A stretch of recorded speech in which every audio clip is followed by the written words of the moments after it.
இது மகிமை நேரம். ஆண்டவராகிய இயேசு கிறிஸ்துவின் ஈடு இணையற்ற நாமத்தில் மகிமை டிவி நேயர்களை அன்புடன் வாழ்த்தி வரவேற்கிறேன். இந்த வறண்ட நிலத்தின் வசந்தம் அப்படின்ற தொடரின் கீழாக உங்களை சந்திப்பதுல மிகுந்த சந்தோஷம். முதல் நாள்ல ஆகாரை குறித்து நம்ம பார்த்தோம். இரண்டாவது நாள்ல மோசையை குறித்து நம்ம தியானித்தோம்.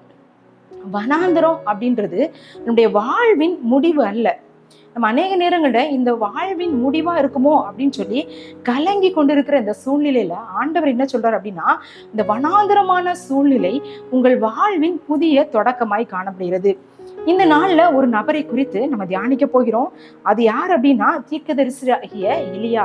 இந்த தீர்க்கதரிசியாகிய எலியா பாகால் தீர்க்கதரிசிகள் 450 பேரை எதிர்த்து நின்றவர். அவர் வெற்றி பெற்றார். அவர் ஆண்டவருடைய அக்கினியை இறக்கின ஒரு தேவனுடைய மனுஷன். ஆனா இந்த எசபேலுடைய வார்த்தைகளினால, இந்த பெண் சொன்ன வார்த்தை நிமித்தமாக மிகவும் கலங்கினவராய் என்ன செய்றார், வனாந்தரத்துக்கு ஓடி போய் சூரச்செடியின் கீழே படுத்திருக்கிறாரு. போதும் கர்த்தாவே, என் வாழ்க்கையை நீங்க எடுத்துக்கொள்ளுங்க, நான் வாழ்ந்தது போதும் அப்படின்னு சலிப்பு அடைந்தவராய், அப்படியே வாழ்க்கையை வெறுத்தவராய், ஒரு தற்கொலை பண்ணக்கூடாது, ஆனா நீங்க எடுத்துக்கிடுங்க அப்படின்ற எண்ணத்தோடு அவர் ஆண்டவர்கிட்ட சொல்றாரு, என் பிதாக்களை பார்க்கலாம் நான் நல்லவன் அல்ல என்று என்னை எடுத்துக்கொள்ளுங்க, நான் வாழ்ந்தது போதும் அப்படின்னு சொல்லி ஒரு சோர்வின் உச்ச கட்டத்துல அங்க இருக்கிறாரு. ஒருவேளை நம்முடைய வாழ்க்கையிலும் அநேக நேரங்களில் இப்படிப்பட்டதான சூழ்நிலைகளுக்கு நேராக நம்ம கடந்து செல்வோம். என்னுடைய வாழ்க்கை முடிந்துச்சு, என்னுடைய குடும்பத்துல என்னுடைய சூழ்நிலை இவ்வளவுதான் முடிஞ்சுது, என்னுடைய வியாதினால நான் என்னுடைய குடும்பமே முடிஞ்சு போச்சு, என்னுடைய வாழ்க்கையே முடிந்து போச்சு, இந்த கடனால என்னுடைய வாழ்க்கை முடிந்து போச்சு, என்னுடைய தொழில் தோல்வினால இப்படி என்னுடைய வாழ்க்கை முடிந்து போச்சு அப்படின்னு சொல்லி அநேக நேரங்களில் நம்முடைய வாழ்க்கைக்கு நம்மை நாமே முற்றுப்புள்ளி வைக்கிறவர்களாக காணப்படுகிறோம். அருமையானவர்களே, இந்த வனாந்தரமான சூழ்நிலை ஆண்டவர் உங்களை பார்த்து சொல்றாரு, இது முடிவு அல்ல, இது ஒரு புதிய தொடக்கம் அப்படின்னு சொல்றாரு. இந்த எலியாவுடைய வாழ்க்கை நம்ம பார்த்தோம் அப்படின்னா, அவர் சோர்வின் உச்சத்துல இருக்கிறாரு. சோர்வின் உச்சத்தில் ஒரு உன்னதமான சந்திப்பு. எலியா சோர்வடைந்து நித்திரை பண்ணுகிறார். இந்த நித்திரை பண்ணுகிறதான சூழ்நிலை ஒரு அமைதியான ஒரு தூக்கம் அல்ல, அது ஒரு மன அழுத்தத்தினால வந்த சோர்வுனால ஒரு உச்ச கட்டத்துல அவர் என்ன செய்தார், தூங்கி கொண்டிருக்கிறார் அப்படின்னு பாக்குறோம். தேவன் என்ன செய்தார் அப்படின்னு நம்ம பார்த்தோம் அப்படின்னா, இவன் தன்னுடைய வாழ்க்கையை வெறுத்தவனா காணப்படுறான், இவனை நம்ம தண்டிக்கணும் அப்படின்னு சொல்லல. ஆனா ஆண்டவர் ஒரு தூதனை அனுப்பி அவர் என்ன செய்யறாரு, தட்டி எழுப்புறாரு. ஒருவேளை நம்முடைய வாழ்வில் நம்ம ஜெபிக்க கூட பலன் இல்லாதபடி நம்ம சோர்ந்து நம்முடைய பிரச்சனைகள்னால வனாந்தரமான இந்த சூழ்நிலைகள்ல நம்ம சோர்ந்து போய் வாழ்ந்து கொண்டு இருக்கிறோமா, சோர்ந்து போய் காணப்படுகிறோமா, ஆண்டவர் உங்களை தேடி வருகிற தேவனா இருக்கிறாரு. இந்த சோர்வின் உச்சத்துல எலியாவுக்கு ஒரு உன்னதமான சந்திப்பு நேரிட்டது போல உங்களுடைய வாழ்க்கையிலும் சோர்வின் மத்தியில என்னால ஜெபிக்க முடியல அப்படின்னு வேதனையில மத்தியிலும் ஆண்டவர் உங்களை தட்டி எழுப்புகிற தேவனா இருக்கிறாரு.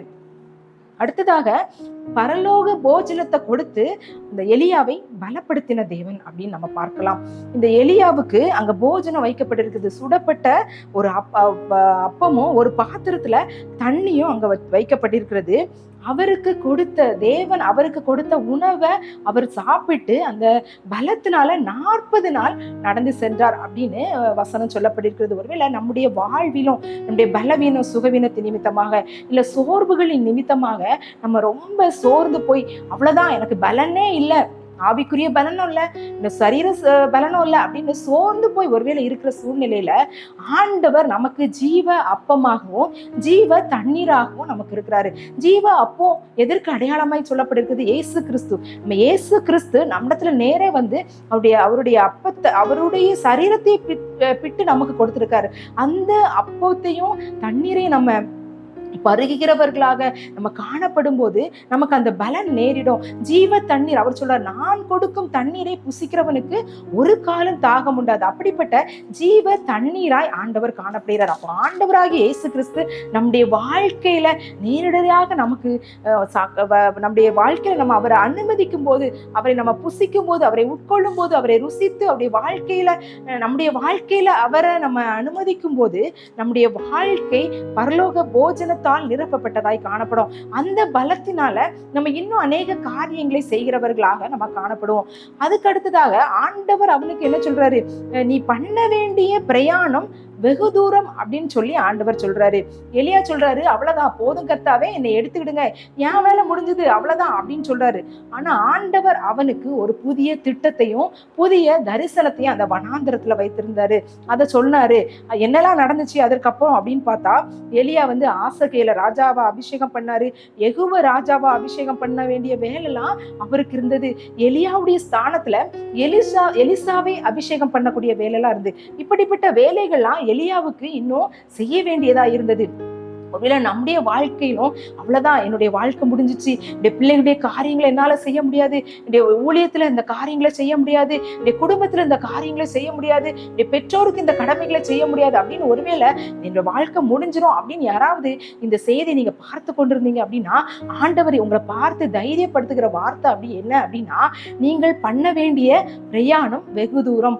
உங்களை கொண்டு ஆண்டவர் செய்ய வேண்டிய காரியங்கள் இன்னும் இருக்கு. அந்த காரியங்கள் எல்லாம் செய்து முடிச்சு தான் ஆண்டவர் உங்களுடைய வாழ்க்கையின் ஓட்டத்தை முடிக்கும்படியான காரியங்களை அவர் வச்சிருப்பாரு. அப்போ நம்முடைய வாழ்க்கையில ஆண்டவர் வைத்திருக்கிற தரிசனங்களை திட்டங்களையும் செயல்படுத்த முடியாதபடிக்கு சில வனாந்தரமான சூழ்நிலைகளுக்குள்ள நம்ம கடந்து போகும்போது அவருடைய பலத்தினால, அவருடைய ஜீவ அப்பமும் ஜீவ தண்ணீராகிய இயேசு கிறிஸ்துவ நம்ம பிடித்து கொள்வதனால, அந்த பலத்தினால நம்முடைய காரியங்கள் எல்லாம் நம்ம செயலாற்ற முடியும். ஒருவேளை நம்முடைய வாழ்க்கைக்கு நம்மை நாமே முற்றுப்புள்ளி வைத்திருந்தோம் அப்படின்னா, ஆண்டவர் அவருடைய கையெழுத்தை போட்டு புதிய அதிகாரத்தை அதுல தொடங்குறவராய் காணப்படுறாரு. புதிய அத்தியாயத்தை அதுல இருந்து தொடங்குறவராய் காணப்படுகிறாரு. ஜான் விக்லிஃப் அப்படின்ற ஒரு மிஷனரி இருந்தாராம். அந்த மிஷனரி என்ன சொல்லுவாங்க அப்படின்னா, ஆங்கில வேதாகமத்தின் விடிவெள்ளி அப்படின்னு அவரை போற்றி அழைத்தாங்க. அவருக்கு பலத்த எதிர்ப்புகள் காணப்பட்டது. அவர் வேதாகமத்தை மொழிபெயர்த்து கொண்டிருக்கும் போது பலத்த எதிர்ப்புகள் காணப்பட்டது. அவருக்கு ஒரு நோய் தாக்கத்தினால அவர் நோய்வாய்ப்பட்டு அவர் படுத்த படுக்கையில் ஆயிட்டாரு. அவரே நினைச்சாரு, இனி அவ்வளவுதான், என்னுடைய இந்த மொழிபெயர்ப்பு பணி முடிஞ்சுது, என்னுடைய வேலை முடிஞ்சுது, அவ்வளவுதான், இதுக்கு மேல நான் என்னால செய்ய முடியாது அப்படின்னு சோர்வுற்று இருந்த சூழ்நிலையில அவருடைய எதிர்ப்பாளர்களும் சொன்னாங்களாம், அவ்வளவுதான், உன்னோட பணி முடிஞ்சுது அப்படின்னு கேலி கிண்டல் செஞ்சாங்களாம். ஆனா அவர் திருப்பி அந்த தைரியமா ஒரு வார்த்தையை சொன்னாராம். எலியாவை போல ஆண்டவருடைய பலத்தை பெற்றவரா என்ன வார்த்தை சொன்னாரா அப்படின்னா, நான் சாக மாட்டேன், நான் பிழைத்திருந்து கர்த்தருடைய செய்கைகளை அறிவிப்பேன் அப்படின்னு சொன்னாராம். அவர் அவருடைய வேதாகமத்தை மொழிபெயர்த்து முடிச்சு இன்னைக்கு அந்த வேதாகமும் உலகம் எங்கிலும் இருக்கிறது. அப்போ ஆண்டவர் ஒருவேளை அந்த வனாந்தரமான அந்த சுகவீனமான சூழ்நிலை அந்த மிஷனரிக்கு அனுமதிச்ச நேரத்துல அவருடைய புதிய பலத்தை ஆண்டவர் அவருக்கு கொடுத்து மீண்டுமாய் அவருடைய அந்த மொழிபெயர்ப்பு பணியை நிறைவேற்றும்படியான கிருபையை தந்தார். அது போலதான் உங்களுடைய வாழ்க்கையில ஒருவேளை வியாதியினால, ஒரு போராட்டத்தினால, இந்த எலியாவை போல ஒருவேளை ஆண்டவரே என்னுடைய வாழ்க்கையை நான் முடிச்சுக்கிறேன் அப்படின்னு ஒரு தற்கொலை எண்ணத்தோடு ஒரு பெரிய போராட்டமான சூழ்நிலை ஒருவேளை நீங்க காணப்பட்ட ஆண்டவர் உங்களை பார்த்து சொல்றாரு. அவர் உங்களுக்கு கொடுக்கிற பலத்தினால இன்னும் நீங்க பண்ண வேண்டிய தூரம் வெகு தூரமாய் காணப்படுகிறது.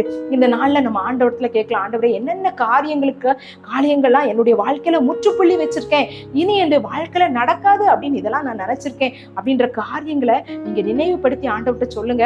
ஆண்டவர் அந்த காரியங்களை புதிய தொடக்கத்தை உங்களுக்கு தர வல்லவரா இருக்கிறாரு. உங்கள் மூலமாகவே அநேக காரியங்களை செய்யறதற்கு உங்களுக்கு வேண்டிய பலத்தை, ஆவிக்குரிய பலத்தையும் சரீர பிரகாரமான பலத்தையும் தருவதற்கு அவர் வல்லமையுள்ளவரா இருக்கிறார். அதுக்காக நம்ம ஆண்டவருடைய சமூகத்துல அவர் இரக்கத்துக்காக நம்ம கெஞ்சி மன்றாடலாம். எங்களை அதிகமாய் நேசிக்கிற எங்கள் அன்பின் பரலோக பிதாவே, இந்த நல்ல நாளுக்காக உமக்கு நன்றி செலுத்துகிறோம். இந்த நாள்ல ஆண்டவரே நீர் எங்களோடு பேசின காரியத்துக்காக ஸ்தோத்திரம். எங்களுடைய வனாந்திரமான வாழ்க்கை இது ஒரு முடிவு அல்ல, இது ஒரு புதிய தொடக்கம் அப்படின்னு சொல்லி நாங்க பார்க்கிறோம். இந்த வனாந்திரமான சூழ்நிலை, நோயினால, தரித்திரமான சூழ்நிலையினால, குடும்ப பிரச்சனையினால ஆண்டவரே நாங்கள் ஆண்டவரே இனிமேல் வாழ்வதற்கு எதுவும் இல்லை அப்படின்னு வாழ்வை கசந்து போய் இருக்கிறதான ஒவ்வொருவருக்காக ஜெபிக்கிறோம். தற்கொலை எண்ணத்தோடு இருக்கிற ஒவ்வொருவருக்காக ஜெபிக்கிறோம். இந்த எலியாவை போல போதும் கர்த்தாவே என் ஜீவனை எடுத்துக்கொள்ளுங்க அப்படின்னு வாழ்க்கைய கசப்போடு வாழ்ந்து கொண்டு இருக்கிற ஒவ்வொருவருக்காக ஜெபிக்கிறோம். ஆண்டவரே அவர்களுக்கு உம்முடைய உன்னத பலத்தினால, உம்முடைய ஆவிக்குரிய மன்னாவினால, ஆண்டவரே உம்முடைய பரிசுத்த ஆவியினால அவர்களுக்கு பலத்தை கொடுத்து அவங்க செய்யக்கூடிய காரியங்கள் எல்லாம், இன்னும் செய்து முடிக்க வேண்டிய காரியங்கள் எல்லாம் செய்து முடிக்கக்கூடிய பலனை நீங்க கொடுக்கும்படியாக ஜெபிக்கிறோம். ஆண்டவரே நீர் பெருக நாங்கள் சிறுக. இயேசுவின் மூலம் ஜெபிக்கல நல்ல பிதாவே, ஆமேன். இந்த நாள்ல ஒரு புதிய பலனை ஆண்டவர் உங்களுக்கு தந்திருக்கிறாரு. இன்னொரு வனாந்திர சந்திப்பை கொடுத்து நாளைக்கு நம்ம பார்க்கலாம். கர்த்தர் தாமே உங்கள் அனைவரையும் ஆசீர்வதிப்பாராக.